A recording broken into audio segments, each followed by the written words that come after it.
किसान परिवार से ताल्लुक रखने वाले कांग्रेस के दिग्गज नेता डीडवाना के पूर्व विधायक चेतन डोडी हमारे साथ मौजूद है। उनसे कुछ मुद्दों पर बात करेंगे। डोडी साहब, लंबे समय से बीकानेर के पीबीएम अस्पताल में आपने जिस प्रकार हालात देखे हैं, संभाग का सबसे बड़ा अस्पताल है, सिजेरियन के बाद डिलीवरी होती है, मंत्री बयान देते हैं, कांग्रेस इसको कैसे देखती है? देखिए, हमारा ये मानना है कि जो ये सरकारी अस्पताल होते हैं, यहाँ यूजुअली गरीब व्यक्ति आते हैं, साधारण परिवार के लोग आते हैं, वो एक अच्छे इलाज की उम्मीद के तहत आते हैं। लेकिन जैसा कि पिछले कुछ दिनों से आपको भी जानकारी है और हमारे यहाँ कांग्रेस लगातार संघर्षरत है, यहाँ गरीब आदमी को वो व्यवस्थाएं नहीं मिल रही है, वो सुविधा नहीं मिल रही है जिसकी अपेक्षा और उम्मीद की जा सकती है।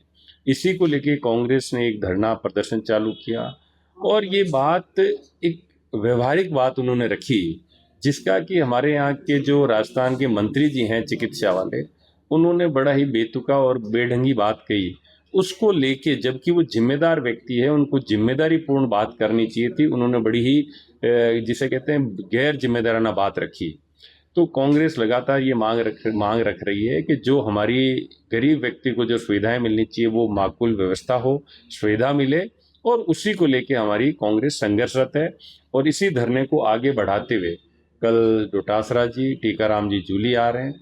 पूरी की पूरी बीकानेर की कांग्रेस आखिरी गांव ढाणी तक लगातार इस कोशिश में है कि ज़्यादा से ज़्यादा व्यक्ति वहां जाएं, और हम ये एक मैसेज आना चाहिए कि हम गरीब आदमी के साथ खड़े, साधारण आदमी के साथ खड़े, और उसको वो व्यवस्थाएं मिलनी चाहिए जिसके लिए वो उम्मीद से सरकार चुनता है। एक पैर पकड़ने को लेकर खुद सियासी मुद्दा चल रहा है। डोटासरा कहता है कि किरोड़ी लाल मीणा को अशोक गहलोत के पास लेके गया था, मेरे मुकदमे माफ करवा दो, मैं उनके पैर पकड़ता हूँ।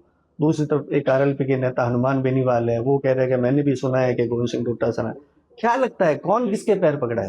देखिए, जब हमारे प्रदेश अध्यक्ष जी बोलते हैं, गोविंद सिंह जी डोटासरा बोलते हैं, तो मैं मानता हूँ बड़ी जिम्मेदारी के साथ बोलते हैं। और डोटासरा जी ने जो बात कही है वो कांग्रेस के प्रदेश अध्यक्ष जी ने कही है, तो उन्होंने बात कही है, वो एक सत्य बात कही है। और ये हम हर जगह देखने को भी मिलता है। अक्सर गलत बयानबाजी करने वाले बहुत सारे लोग हैं, लेकिन डोटासरा जी उनसे अलग हैं। वो साफ सुथरी बात करते हैं, हरदम बेबाक बात करते हैं।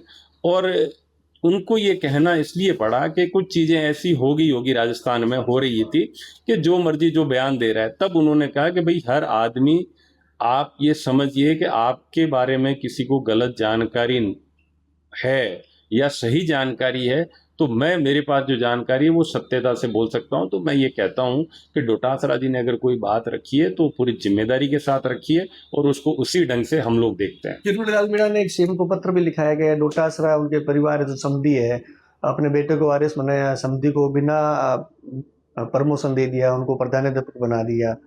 क्या कितना सही मानते हैं? 2.5 साल हो गए भाजपा की सरकार को, और उससे पूर्व में जब कांग्रेस की सरकार थी तो मैंने विधानसभा के अंदर ये देखा कि अक्सर पेपर चोरी और इन सब की बातें होती थी। आज 2.5 साल भाजपा की सरकार को बने हुए हो गया। अगर गलत है तो गलत के खिलाफ कार्रवाई तो आप कर सकते थे। जांच की सारी एजेंसियां आपके पास है। क्या हुआ? ये बातें सिर्फ कहने के लिए है, सत्यता से परे है।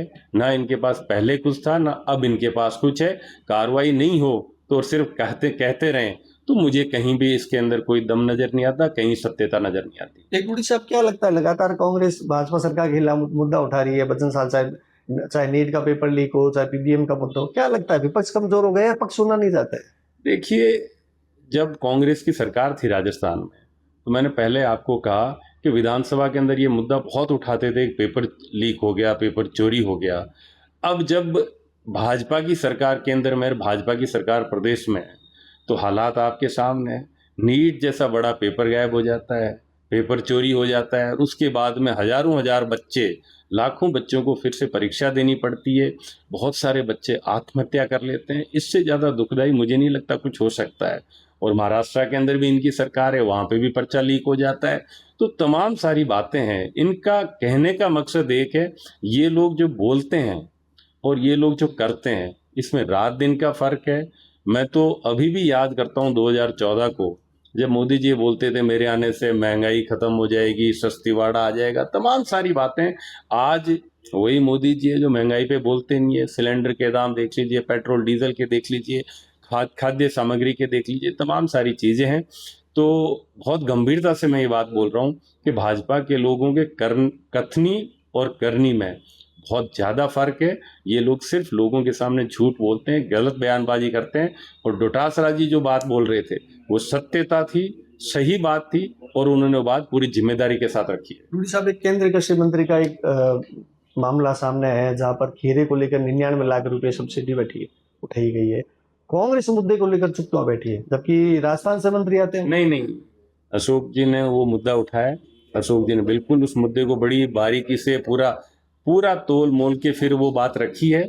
और मैं ये मानता हूँ कि सब्सिडी किसान को मिलनी चाहिए, लेकिन जो मंत्री जी जिस पद पे बैठे हैं और जिस महकमे को संभाल रहे हैं, वही महकमा अगर उनको सब्सिडी दे रहा है तो कहीं ना कहीं इसके अंदर कोई बू नजर आती है, कहीं ना कहीं कोई गड़बड़ झाला नजर आता है, ऐसा मेरा मानना है। और कांग्रेस कहीं चुप नहीं है। अशोक जी ने अगर मुद्दा उठाया तो पूर्व मुख्यमंत्री हैं और वो बात बोलते हैं तो उस बात को कहीं ना कहीं पूरा राजस्थान नहीं, पूरा भारत सुनता है, ऐसा मेरा मानना है। एक अंतिम सवाल है, कांग्रेस लगातार पीबीएम के मुद्दे को उठा ले रही है, डोटासरा भी आ रहा है, जुल्ली साहब भी आ रहे हैं। लोगों में चर्चा बनी हुई है कि हनुमान बेनीवाल अगर इस मुद्दे को उठाते तो आज कार्रवाई भी हो जाती और काम भी हो जाता। तो मना किसने किया उठाने के लिए? हम कांग्रेसी हैं, हम कांग्रेसी उठा रहे हैं। चाहे कोटा में हो तो हम लोगों ने बात रखी है, चाहे जयपुर में हो तो बात रखी है, पीबीएम में तो बात रखी है, अन्य किसी भी, जब भी कांग्रेस को ये लगता है कि गरीब आदमी के साथ अन्याय हो रहा है, कांग्रेस साथ खड़ी रहती है। और कोई दूसरी पार्टी कोई भी उठाए तो मना कौन कर रहा है? चाहे मर्जी उठाइए, किसने मना किया? ये लोकतंत्र में हमारे संवैधानिक अधिकार हैं कि हम लोगों के साथ खड़े रहे। लोगों के अगर कोई भी अधिकार हैं उनका हनन होता है तो हमारी हर पार्टी का अधिकार है कि वो लोगों के साथ खड़े रहे और उनकी बात उठाए। ये थे चेतन डूडी, जिनका साफ तौर पर कहना है कि पीबीएम मुद्दे को लेकर बड़ी संख्या में लोग आएंगे, सरकार को झुकाने का प्रयास करेंगे। वही हनुमान बेनीवाल और भागीरथ चौधरी जो खीरे को लेकर सब्सिडी उठाई गई उसको लेकर भी अपना जवाब देते नजर आए। कैमरा सहयोगी राजेश संघानी के साथ आनंद आचार्य, पॉलिटिकल पंचायत, बीकानेर।